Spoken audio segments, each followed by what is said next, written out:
નમસ્કાર, ગુજરાત ન્યૂઝ સાથે હું છું વૈભવી।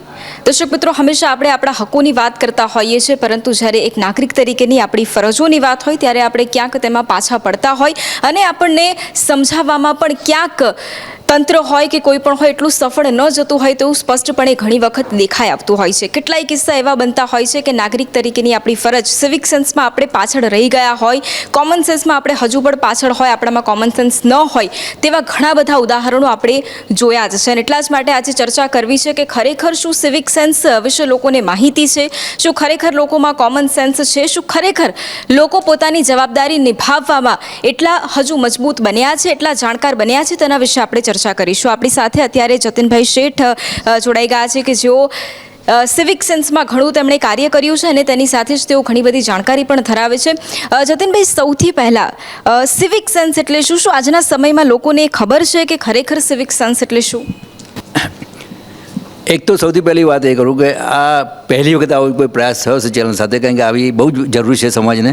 અને સિવિક સેન્સનું જે સવાલ છે એ એક તો કોમન સેન્સ, બે શબ્દો આપણે જાણીએ। કોમન સેન્સ એટલે સામાન્ય રીતે કોઠાસૂઝ અથવા તો સામાન્ય વિવેક બુદ્ધિ, અને સિવિક સેન્સ છે એ સાર્વજનિક વિવેક બુદ્ધિ અથવા તો સાર્વજનિક કોમન સેન્સ। એટલે તમે જ્યારે ઘરની બહાર નીકળો છો ત્યારે તમારે સાર્વજનિક કોમન સેન્સ શું છે એ બતાવો। એનો દાખલો આપું કે તમે પાન ગુટકા જે લોકો ખાય છે એ પોતાના ઘરની દિવાલ પર થૂંકતા નથી, બહાર રસ્તા પર આવે એટલે ચોક્કસ થૂંકે। એટલે આ જે છે તો ત્યાં સિવિક સેન્સનો અભાવ છે। એટલે એ જે ડિફરન્સ મેં આપ્યો એના પરથી ખ્યાલ આવશે કે સિવિક સેન્સ શું। બીજી વસ્તુ આપું, બીજો એક દાખલો આપું કે આપણા રસ્તા ખરાબ હોય તો મારી એ ફરિયાદ નાગરિક તરીકે ફરજ બને છે કે મારે ફરિયાદ કરવી। એના માટે જે સ્થાનિક સત્તામંડળ, લોકલ સેલ્ફ ગવર્મેન્ટ હોય એણે વ્યવસ્થા કરેલી હોય તો એનો પૂરેપૂરો ઉપયોગ કરવો, એ પહેલી મારી ફરજ છે। પછી હું ચૂંટાયેલા વ્યક્તિ પાસેથી અપેક્ષા રાખી શકું, પણ જો હું મારી જ ફરજ ના બજાવતો હોઉં, સિવિક સેન્સ જો મારામાં જ ના હોય તો પછી મને ચૂંટાયેલા પ્રતિનિધિ પાસેથી કંઈ એક્સપેક્ટ કરવાની, અપેક્ષા રાખવાની હું રાખી ના શકું। એટલે સિવિક સેન્સ આની વાત છે।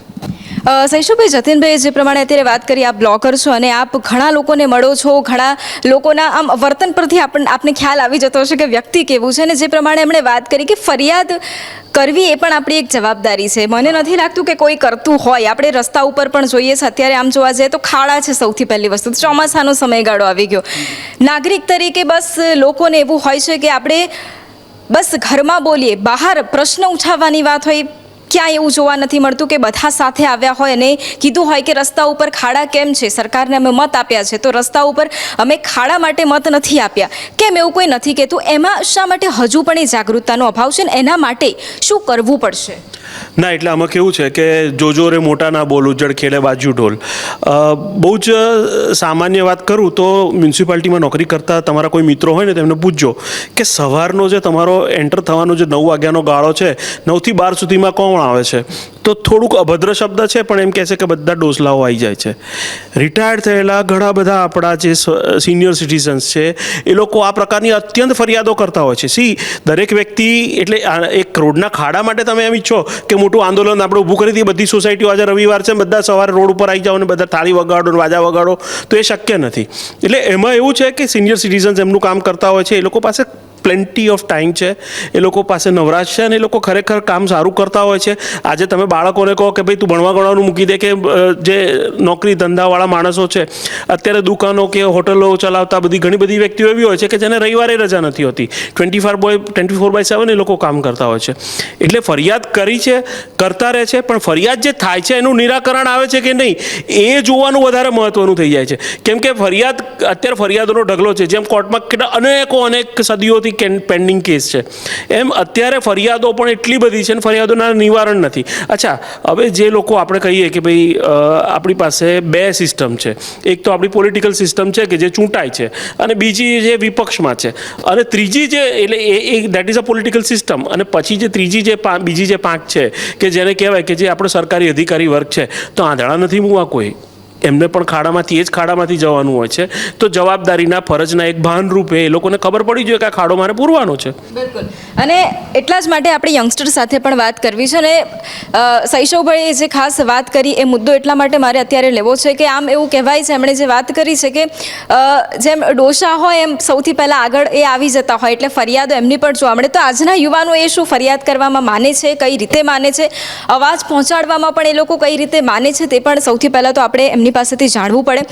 આપ શું માનો છો? અને આપની પણ એક જવાબદારી બને છે, અને આપણે જ્યારે એક નાગરિક તરીકેની આપણી જ્યારે જવાબદારી નિભાવવાની વાત હોય ત્યારે આપને શું લાગે છે એની સમજ ક્યારથી, જે વિદ્યાર્થી હોય કે પછી નાનું બાળક હોય, કેવી રીતે સમજણ આપી શકાય? આમાં એવું છે કે આપણે જ્યારથી નાના હોઈએ ને ત્યારથી જ આપણે એ લોકોને સમજ આપવી જોઈએ. કારણ કે કહેવાય છે કે જ્યારે ઘડા પાકી જાય ને ત્યારે એનો શેપ નથી આવતો. તો જ્યાર સુધી આપણે નાના છે ને ત્યાર સુધી જ આ સમજણ આપણામાં આવવી જોઈએ. અને જ્યાર સુધી વાત રહી કે આપણે આપણા પ્રશ્નો કરવા જોઈએ અને કમ્પ્લેન્સ કરવી જોઈએ, તો એ બિલકુલ સાચી વાત છે, કરવી જ જોઈએ. અને આપણી પાસે અત્યારે આટલો સારો મીડિયમ છે, સોશિયલ મીડિયા છે, કે જેનાથી આપણે આપણી વાત કેટલા બધા લોકો સાથે એક ચપટીભરમાં આપણે પહોંચાડી શકીએ છીએ. તો આપણે આપણી આ ફરજનો ઉપયોગ કરવો જોઈએ, આટલા સારા મીડિયમનો ઉપયોગ કરવો જોઈએ અને પોતાની વાત જરૂર કહેવી જોઈએ. બિલકુલ. થોડા સમય પહેલાં એ કેસ આવ્યો હતો અને એ કેસ કદાચ કોઈ ભૂલી શકે એમ નથી. તથ્ય પટેલનો એ કેસ, ઇસ્કોન બ્રિજ પર જે અકસ્માત સર્જાયો અને ગાડી છે ફૂલ સ્પીડમાં હતી. હવે એને કદાચ ટ્રાફિકના નિયમોનું ભાન નહીં હોય, અથવા તો ભાન પડતી પણ હશે, અથવા એને એવું લાગતું હશે કે કોઈક બચાવી લેશે, એવું પણ હોઈ શકે. એટલે ટ્રાફિકના નિયમોનું પાલન કરવું એ આપણી ફરજ છે. સૌથી પહેલાં તો આજના યુવાનો એ સમજે કે એમની પાસે બાઇક છે, સ્પોર્ટ્સ બાઇક છે, કાર છે, આટલી બધી વ્યવસ્થાઓ છે, પણ નિયમોનું પાલન પણ તેટલું જ જરૂરી છે. એ માટે ખાસ તમે શું કહેશો? જેમ તમે કીધું કે આજના યુવાનો જે છે, આજનું જે યુથ છે, એ આપણા કન્ટ્રીનું ફ્યુચર છે. અને આપણી કન્ટ્રીનું રિસ્પોન્સિબિલિટી હવે આપણા ઉપર જ છે. આપણને ભલે સ્પોર્ટ્સ બાઇક્સ હોય, કાર્સ હોય, બધું આપણા માટે બહુ કૂલ હોય, પણ આની સાથે સાથે આપણે આપણા કન્ટ્રીનું ધ્યાન રાખવું પડશે. જેમ આપણે આપણા ઘરે ધ્યાન રાખતા હોય, ડ્રાઇવિંગ સેન્સનું ધ્યાન રાખવું પડે. And all of this starts નાનપણથી. જ્યારે આપણે સ્કૂલમાં હોય, આપણી એજ્યુકેશન હોય, કન્ટ્રીનું એજ્યુકેશન આપણા માટે બહુ મેટર કરે છે. સો અગર આપણે યંગ હોય આપણે ત્યાંથી જ અગર આપણામાં સેન્સીસ આવવા માંડે કે કન્ટ્રીને ક્લીન રાખવાનું છે, ટ્રાફિક સેન્સનું ધ્યાન રાખવાનું છે. અને not only that, civic sense ખાલી એ નથી. સિવિક સેન્સમાં આપણે એઝ અ કન્ટ્રી સિટીઝન્સ બધાય આપણે ભાઈ બહેનની જેમ રહી છે એક કન્ટ્રીમાં. તો એકબીજાને રિસ્પેક્ટ કરવી, સાથે મળીને રહેવું, એક ફેમિલીની જેમ રહેવું એક કન્ટ્રીને. તો આ બધી વસ્તુ આપણને સ્કૂલથી જ એજ્યુકેશન વાઇઝ જ શીખવાડવા મળવી જોઈએ. એટલે આ તથ્ય પટેલનો કેસ છે, એવી રીતના જે યુથ જે છે એ પોતાનું ફ્યુચરનું, પોતાનું કન્ટ્રીનું ધ્યાન રાખી શકે. બિલકુલ, ખૂબ સાચી વાત કરી છે. અને બીજો એક પ્રશ્ન મારો એ છે કે આપણે આમ જોતા હોઈએ છીએ કે આપણે હોસ્પિટલ, આમ એનું સારું, સૌથી સારામાં સારું ઉદાહરણ આપણને જાહેર શૌચાલય અને સરકારી દવાખાના આપણને મળશે. કારણ કે ખાનગીમાં તો તરત જ એક્શન લઈ લેવાય, એટલે એ આમ કહેવાય કે તો હાથ બાંધેલા હોય, આપણે કંઈ ગંદકી કરી પણ ન શકીએ. પણ આપણે સરકારી હોસ્પિટલમાં જઈએ તો આપણને ઊભું રહેવાની પણ ઈચ્છા ના થાય, એવી પરિસ્થિતિ હોય છે.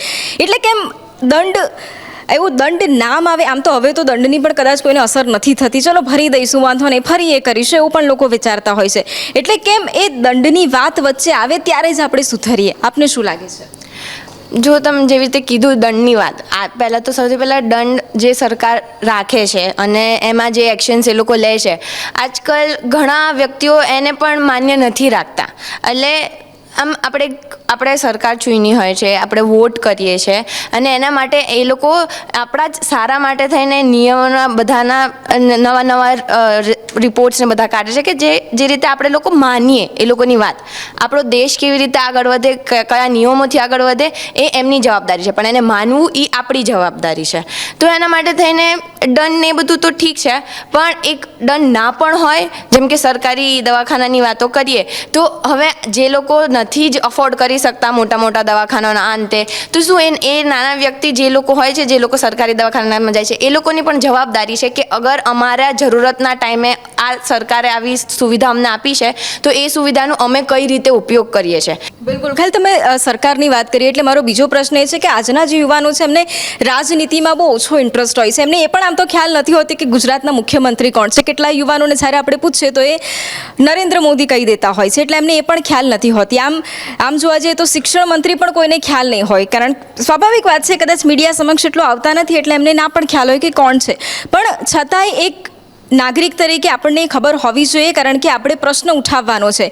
મારો બીજો પ્રશ્ન આપને એ છે કે સરકારની વાત કરી, અને સરકાર કોણ ચૂંટે છે? આપણે ચૂંટીએ છીએ, કારણ કે આપણે મત આપીએ છીએ. એમાં પણ આપણે જોઈએ તો દર વર્ષે ટકાવારી એમાં ઘટતી જાય છે. આની માટે જાગૃતતા કેટલી જરૂરી છે?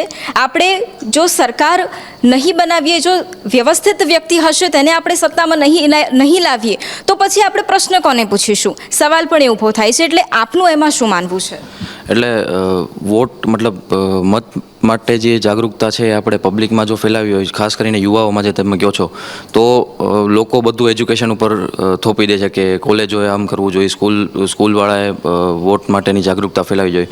બધું એજ્યુકેશન ઉપર જો આપણે થોપી દેશું તો પણ કંઈ નહીં થાય ને બધું જો આપણે પેરેન્ટ્સ પર પણ થોપી દઈશું કે પેરેન્ટ્સે મોટિવેટ કરવા જોઈએ વોટ માટે, તો એ પણ નહીં થાય. અમે કોલેજમાંથી એક આખું લાસ્ટ જે આપણી ઇલેક્શન હતું ગુજરાતનું, એમાં આખું કેમ્પેઇન રન કર્યું હતું વોટ ગુજરાત નામનું, ને એમાં ઘણા બધા યુવાઓ એનાથી પ્રેરિત પણ થયા હતા. તો મત કોને દેવો એ યુવા ઉપર આપણે મૂકવું પડે, પણ મત દેવાનો છે એ આપણે એજ્યુકેશન, પેરેન્ટ્સ અને ખુદ જે મત લેવા આવે છે એને પણ કે ભાઈ તમે મને મત ના દો, પણ જે તમને જે નેતા જે ગમે છે કે જે પાર્ટીના નેતા તમને એવું લાગે છે કે આ બરાબર છે આપણી સત્તા માટે, આપણા રાજ્ય માટે, એને તમે મત આપો. તો આ ત્રણેય જો ભેગા મળીને યુવાઓને સમજાવશે અને યુવાઓને પ્રેરિત કરશે તો મતમાં ટકાવારી પણ વધશે અને સારા લોકો અત્યારે સારા જ છે, બટ વધુ યુવાઓ મતલબ ભારતમાં યુવા નેતાઓ બહુ ઓછા છે, બહુ ઓછા છે. કારણ કે ગૂગલ ઉપર પણ જોશો તો 40 વર્ષથી નીચેના કોઈ યુવા એટલા બધા નથી યુવા નેતાઓ. તો એ યુવા નેતાઓમાં પણ પેલું યુવા નેતાઓની માં પણ બઢોતરી થશે અને મતની ટકાવારીમાં પણ બઢોતરી થશે. ખેર, બીજી એક વાસ્તવિકતા એ છે કે જે યુવા પાંખ હોય છે એમાં બી પાછી ઉંમર તો 40 વર્ષથી ઉપરની જ હોય છે, એમને આપણે યુવા કહીએ છીએ. એટલે એ તો બીજી એક વાત છે. આપનું શું માનવું છે? જે રીતે આપના મિત્રએ પણ કહ્યું, જણાવ્યું ઘણી બધી પરિસ્થિતિ. હવે કોઈ નેતા એવું આવીને તો કહેવાનું નથી કે તમે મને મત ના આપશો, તમે મત આપવા માટે ખાલી આવો, એવું તો કોઈ આવીને કહેવાનું નથી. કારણ કે સ્વાભાવિક છે, આપણે આપણા રાજનેતાઓને બહુ જ સારી રીતે ઓળખીએ છીએ આમ જોવા જઈએ તો. પણ એક નાગરિક તરીકે આપણી મત આપવાની ફરજ એટલા માટે બની જતી હોય છે કારણ કે પ્રશ્નો ઘણા બધા છે. આજનો યુવા ખૂબ ગણેલ વર્ગમાંથી આવે છે. યુવાઓ આજકાલ ભણવામાં માને છે, પોતાની રિસ્પોન્સિબિલિટી ઉઠાવવામાં માને છે, અને જો એ રાજનીતિમાં પણ એટલો જ રસ લે તો સ્વાભાવિક રીતે યુવાઓનો દેશ જે આપણે વાત કરીએ છીએ એ હજુ ઘણો આગળ પહોંચી શકે છે. છતાંય કેટલા યુવાનો એવા છે કે ત્યારબાદ પણ એમનામાં એ જાગૃતતા નથી આવતી. એમાં શું કરી શકાય? શાળાઓ મહેનત કરતા હોય બાળકો માટે, કે તેમના માતા પિતા મહેનત કરતા હોય, ઘણા બધા મોટિવેશનલ સ્પીકર્સ હોય છે જેમના સેમિનાર્સ થતા હોય ને બાળકો જતા હોય, પણ બાળકો આજની અત્યારે ડિજિટલમાં એટલા બધા પડી ગયા છે કે આ સિવિક સેન્સ અને આ બધી બાબતોમાં એ રસ એટલા લેતા નથી. બીજી વાત એ કે મૂળભૂત એમની જે સમજ હોવી જોઈએ એ જ નથી. આપણા જેમ તમે કહ્યું એમ કે એમનો રાજનેતા કોણ છે અને એ તો એને નક્કી કરવાની એની પહેલી ફરજ છે. પોલિટિક્સમાં એને થોડો ઘણો તો રસ હોય ને હોવો જ જોઈએ, કેમ કે એને એટલી તો સમજ હોવી જોઈએ કે મારો નેતા એ હોય કે મારું ગામ કે મારું જે જગ્યા છે એને તો એ સાચવી શકે એમ હોય. આપણા ગુજરાતીમાં એક કહાવત છે કે 12 બુદ્ધિ 16 શાન 20 વાન. એટલે 16 એને શાન એટલે સમજણ એને આવી જવી જોઈએ, અને એ ના આવે તેની ફરજ એ શાળાના શિક્ષકોની છે, એના માતા પિતાની છે અને નેતાઓની પણ છે. બિલકુલ. શૈશવભાઈ, મારો એક સૌથી મહત્વપૂર્ણ સવાલ છે. મેં તથ્ય પટેલની વાત કરી, એમાં 2 મુદ્દા એટલા માટે મારે લેવા છે કારણ કે આપણે બધાએ જોયું કે એણે એનું જે પ્રકારનો રિસ્પોન્સ રહ્યો, જે પ્રમાણે એણે એવું કહી દીધું કે જે થાય એ કરી લો. એટલે એક સૌથી પહેલાં તો એવી ભાવના કે મને કંઈ જ નહીં થાય, એક એને એવું છે કે ભાઈ મને કોઈ સજા નહીં મળે, એક આવી ભાવના. પ્લસ બીજું, આ પ્રકારે આટલા એવો રોડ છે કે જ્યાં પબ્લિક મોટા પ્રમાણમાં આવતી હોય, ટ્રાફિક મોટા પ્રમાણમાં હોય, અને આઝાદીનો ફાયદો, તમે જે પ્રમાણે આઝાદી શબ્દ યુઝ કર્યો ને, આઝાદીનો આને ફાયદો ઉઠાવવો આમ તો કહેવાય, અને આ પ્રમાણે હા ગાડી ચલાવી, આ પ્રમાણે લોકોને કચડી નાખવા અને તેના પછી પણ કોઈ અફસોસ ન હોવો. એટલે સૌથી પહેલાં તો એક પિતા તરીકે તેના પિતા પણ હોય કે એને જે શીખવાડનાર કોઈ પણ વ્યક્તિ હોય એ કેટલા નિષ્ફળ ગયા કહેવાય. અને આવા લોકો માટે, કારણ કે મને યાદ છે આપણી પહેલાં પણ વાત થઈ હતી, આપણે ઘણી બધી ડિબેટ્સમાં બેઠા છે, અને તમે પોતે પણ કીધું છે કે તમારી પાસે પણ એક મોંઘી સ્પોર્ટ્સ બાઇક છે, પણ આપને ખબર છે કે આપણે ક્યાં કેવી રીતે ડ્રાઈવ કરવાનું છે. એની જાગૃતતા હવે કેવી રીતે લાવવી પડશે, કારણ કે આ સમજવું પડશે. કારણ કે એ એક કેસ નથી, તમે પહેલાં પણ વાત કરી બીજા એક કેસની, અઢળક કેસ એના પછી તો આપણે જોઈ રહ્યા છે. એમાં શું કરવું પડશે? કેવું હોય છે કે બાળકનો ઉછેર અને કેળવણી એટલે તમારું સંતાન બહાર જઈને કેવું વાણી અને વર્તન કરે છે એના ઉપરથી તમારા માતા પિતાનો પોતાનો એક અંદાજ એટલે એક આકલન થતું હોય છે કે માતા પિતાએ આ બાળકમાં કેટલો શું કયા પ્રકારની ટ્રેનિંગ આપી. એટલે પર્ટિક્યુલરલી કોઈ કેસની વાત કરીએ કે જ્યારે આવા એક્સિડન્ટ થતા હોય છે, આ તો થયા છે અને બધું ખબર પડી છે, ન થયેલા અને પછી તમારે આજે આપણે એસજી હાઈવે ઉપર જ બેઠા છીએ, આ છોકરાઓ પણ છે. મારે એમની જ કોલેજના એક પ્રોફેસર જોડે મેં વચ્ચે લખેલું કે મને 2 વસ્તુના ધુમાડા છે ને મને ખરેખર મારું હૃદય કંપારી જાય છે. એક, એસજી હાઈવે ઉપર સિગરેટ ફૂંકતી છોકરીના મોઢામાંથી નીકળતો ધુમાડો, અને બીજો પેલા સ્મશાનનો ધુમાડો કે જેની ચીમનીમાંથી જે ધુમાડો થાય છે. અને કોવિડ વખતે જે ચીમની ધકધકતી હતી ત્યારે આમ દ્રવી ઉઠતું હતું કે ભગવાન આ ચીમનીને શાંત કર. અને બીજી બાજુ જે આજે પણ જે દીકરીઓ છે એના મોઢામાંથી ધબાધબ ધુમાડા નીકળતા હોય છે. હવે આ જે અંતર પડ્યું છે, ઉછેરનું જે અંતર છે, એટલે અમારા સમયમાં એવું હતું કે માતા પિતા અમને ઉછેરતા હતા, કેળવણી આપતા હતા. એટલે માતા પિતાએ એટલે બાળકને જન્મ આપીને તમે ખાલી છૂટી નથી જતા. એટલે મેમલ્સની જેવું નથી કે તમે કોઈ પ્રાણીની જેમ તમે એક બાળકને જન્મ આપ્યો અને એ પ્રાણી ઊભું થઈને ચાલવા માંડે એટલે પતી ગયું, મા બાપ છૂટા. એટલે આ એવું નથી. તમારે બાળકની સાથે સતત રહેવું પડે છે, એને સમય આપવો જોઈએ, એને કેળવવું પડે. અને શૈશવભાઈએ ઘણી બધી વાત કરીને આ એટલા માટે ચર્ચાનો વિષય એટલા માટે છે કારણ કે યુવાનો આપણી સાથે જોડાયેલા છે, તેમના વિચારો જેમણે તે પ્રમાણે તેમણે વાત પણ કરી, એમના વિચારો પણ આપણે સાંભળી રહ્યા છે કે એ શું વિચારે છે. સૌથી પહેલાં અત્યારે જે શૈશવભાઈએ વાત કરી, રેસિંગ ટ્રેકની વાત હોય, બધી જ વાત હોય, હવે રીલ્સની પણ થોડી વાત કરી લઈએ એટલા માટે કારણ કે યુવાધન એટલે આમ જોવા જઈએ તો રીલ્સ. ગૃહ રાજ્યમંત્રી હર્ષ સંઘવીએ જાહેર મંચ પર એવું કહે છે કે જો તમને રીલ્સ બનાવવું ગમતું હોય, જો તમને આવા કરતબ કરવા ગમતા હોય તો તમે આર્મીમાં જોડાઓ, તમે દેશ માટે કંઈક કરો. એમણે આવું કહેવાની જરૂર પડે છે. આજનો જે યુવા છે, સૌથી પહેલી વસ્તુ તો જવાબદારી સમજવામાં થોડું પાછળ એટલા માટે પણ પડતું હોય કારણ કે જે પ્રમાણે શૈશવભાઈએ વાત કરી, કેળવણીની પણ વાત કરી, એમણે બધી જ વાત કરી અને ખૂબ સાચી વાત પણ છે. પોતાની જવાબદારી સમજવામાં હજુ પણ ક્યાંક પાછળ છે. બીજાનું જોઈને તરત કરવામાં એમાં પણ યુવાનો અત્યારે ખૂબ આગળ પડશે. અઢળક કિસ્સા આપણે રોજ રીલ્સના પણ જોઈએ છે. ગૃહ રાજ્યમંત્રી આવીને કહેવું પડે કે જો તમારે દેશ માટે કંઈક કરવું જ હોય, જો તમારે આવું જ બધું કરવું હોય તો તમે આર્મીમાં જોડાઓ. આવું ટકોર કરવી પડે સૌથી પહેલાં તો એ આપને કેવું લાગે છે? આ થોડીક શરમની વાત છે બધા યુવાનો માટે. મારું એમ કહેવું છે કે 26 જાન્યુઆરી અને 15 ઓગસ્ટ સિવાય જ્યારે બધામાં રાષ્ટ્રપ્રેમ જાગશે ને ત્યારે આ સફળ થશે. બાકી આવું કેવું જ પડશે બધાએ. અમુક લોકો તો 15 ઓગસ્ટે ધ્વજવંદન કરવાની આવે. 26 જાન્યુઆરી છે ત્યારે જે રિપબ્લિક ડેની પરેડ થાય છે તેના વિશે પણ બધા યુવાઓને જ્ઞાન નહીં હોય. કેટલી સરસ પરેડ થાય છે, કેટલી બધી રેજિમેન્ટ્સ હોય છે. જો એ પણ જોવે તો આપણને કેટલું જાણવા મળે. જેમ કે ઓલા ટ્રક પણ નીકળે છે તો એમાં અલગ અલગ રાજ્યોની સંસ્કૃતિ હોય છે. ભારત આખો અલગ અલગ સંસ્કૃતિનો દેશ છે, તો આપણે એકબીજાની સંસ્કૃતિ સમજવી પડશે અને જે આમ એકતા રાખવાની વાત વર્ષોથી કરવામાં આવે છે તે રાખવી પડશે. બિલકુલ, ખૂબ સાચી વાત પણ કરી છે. આપણે અન્ય યુવાનો સાથે પણ આપણે એટલા માટે આ વિષય ઉપર વાત કરવી પડે. આપણે સૌથી પહેલાં તો અટલ બ્રિજ અહીંયા આપણે બન્યો અમદાવાદની અંદર, મોરબી બ્રિજની જે દુર્ઘટના બની એમાં આપણે જોયું કે કેટલાય ટોળા અસંખ્ય લોકો છે કે ત્યાં ગયા હતા, બરાબર. અને એ જે સમયગાળો હતો એવો હતો કે જ્યારે વેકેશનનો સમયગાળો હોય, લોકો એવું વિચારતા હોય કે મને ફરી ક્યારે ફરવા મળશે, આવો પણ વિચાર આવતો હોય. અને એક એવી જગ્યા કે જ્યાં લોકોની જે કેપેસિટી હોય છે એના કરતાં વધારે લોકો ઉમટી જાય છે.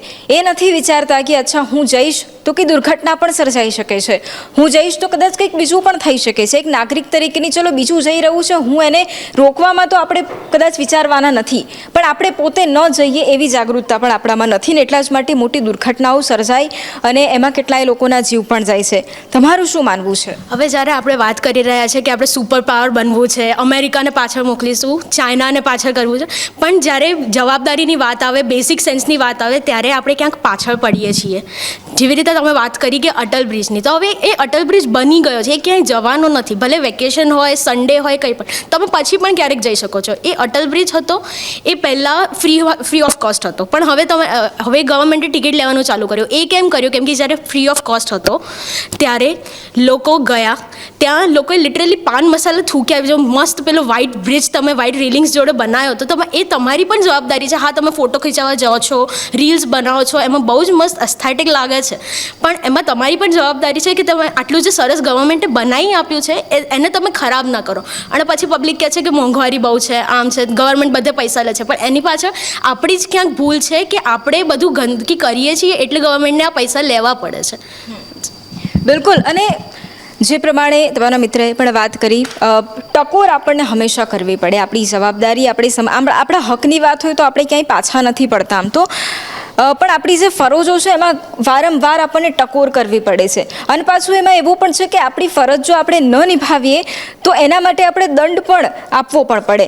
આમ જોવા જઈએ તો ઘણી બધી બાબતો, આપણે સ્વચ્છતાનું ધ્યાન ન રાખીએ તો આપણને દંડ આપવો પડે. આપણે જ્યાં ત્યાં ગાડી પાર્ક કરી દઈએ છીએ એના માટે આપણને દંડ આપવો પડે. આપણે અત્યારે જોઈએ છે કે આપણે રોંગ સાઈડ જે રાજુ બધા જતા હોય છે એમના માટે પણ હવે તો પેલું ટાયર કિલર, પેલું બમ્પ લગાવવા પડે છે. અને એમાંય લોકો પાછા જાય છે એવું વિચારીને કે ટાયરને કંઈ જ નથી થવાનું. એટલે એના માટે પણ આપણી ફરજો આપણે યાદ કરીએ એ માટે વારંવાર આપણને ટકોર કરવામાં આવે છે. છતાંય આપણે એવું કહીએ કે આપણે નથી જ સુધરતા કે કદાચ આપણે નથી જ સુધારવાના, એવી પણ માનસિકતા આપણી બની ગઈ છે. આ જડ માનસિકતા આપણી દિવસે ને દિવસે કેમ બનતી જાય છે? આ જડ માનસિકતામાંથી હવે બહાર કેવી રીતે આવીશું? લોકો જોતા જ નથી કે જાણતા જ નથી કે ખરેખર એમના જોડે શું થઈ રહ્યું છે. કે કિલર બમ્પ્સ લગાવ્યા પછી પણ તમે ત્યાંથી બાઇક કેવી રીતે પસાર કરી શકો છો? તમારા સારા માટે જ કે એક્સિડન્ટ રોકાઈ જાય, કે તમે રોંગ સાઈડ ના જાઓ, તમને દુર્ઘટના થતાં તમને જ બચાવે છે. સરકાર તમારા માટે જ સારું કરે છે, તો પણ તમે આટલું બધું થયા પછી પણ ત્યાં જાગૃત નથી થતા.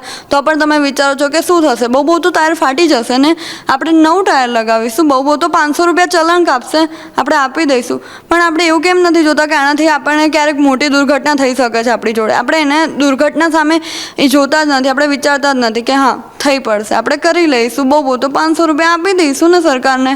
આમ પણ ઘણા લોકો, પોલીસવાળા પણ આપણા જોડેથી પૈસા 100 રૂપિયા લઈને ચાલ જવા દે, તો સાઈડ જ કાપી દઈને.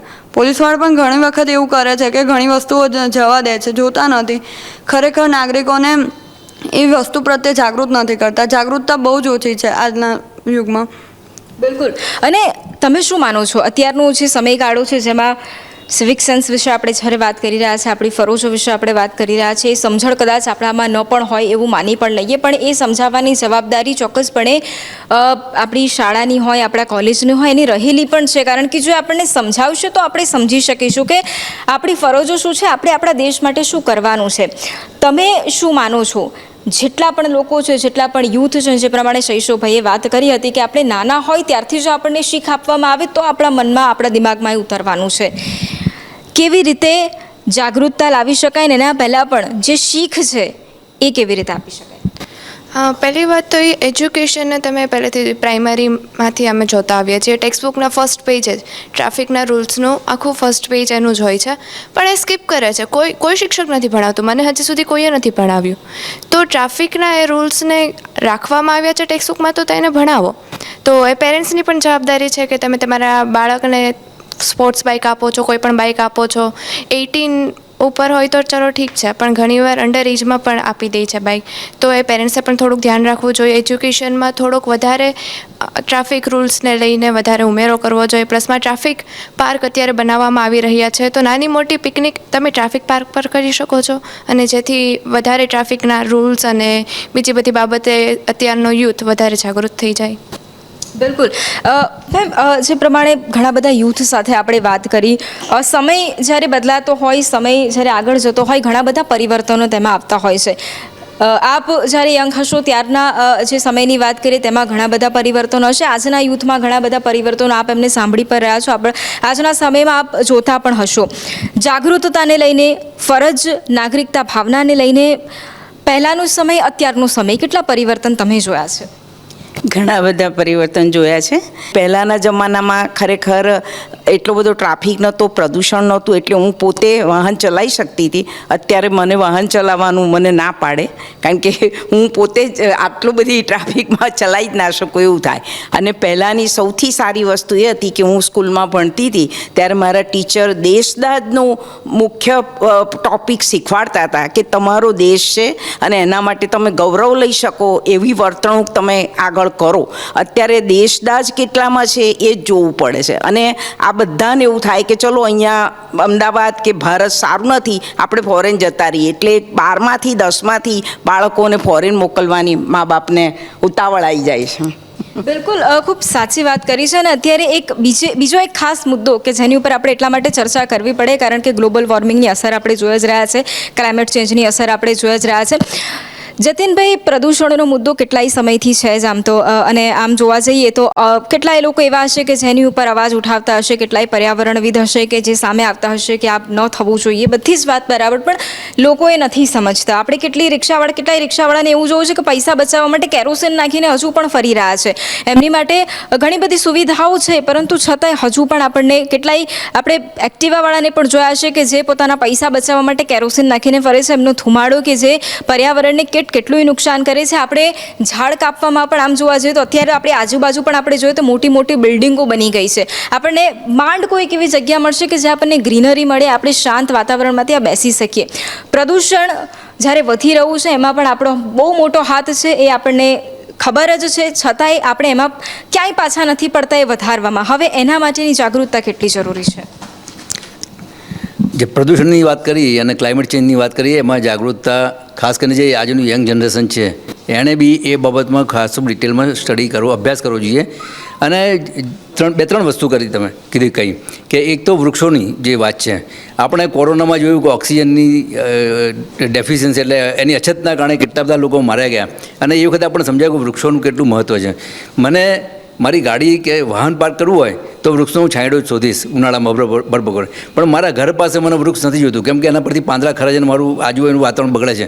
તમે જુઓ, બધે પેવમેન્ટ થવા મળે સોસાયટીમાં. એના કારણે એક નવો પ્રોબ્લેમ ઊભો થયો કે આ બધું બિલકુલ જે ખુલ્લી જમીન હતી એ ખતમ થઈ ગઈ, અને પાણી જે છે જે સોસાયટીઓમાં ગઈ પાણી, એ વરસાદનું પાણી પડે સીધું રોડ પર જાય. એના કારણે વોટર લોગિંગનો પ્રોબ્લેમ થયો. વોટર લોગિંગના કારણે બીજા બે પ્રોબ્લેમ થયા કે લોકોના પ્રોપર્ટીને નુકસાન થવા મળ્યું, લોકોના જાનને નુકસાન થવા મળ્યું. એટલે આ બધા જે ઇસ્યુઝ છે એ એની પાયામાં જવું પડશે. નવું જે યંગ જનરેશન છે, વિદ્યાર્થીઓ છે, એ લોકો એ ખાસ જાણે કે આ બધા પ્રશ્નના મૂળમાં જવું જોઈએ. બિલકુલ, અને એટલા જ માટે આજે આ વિષય ઉપર ચર્ચા કરવાની જરૂર એટલા માટે પડી કારણ કે હજુ પણ જાગૃતતાનો અભાવ છે.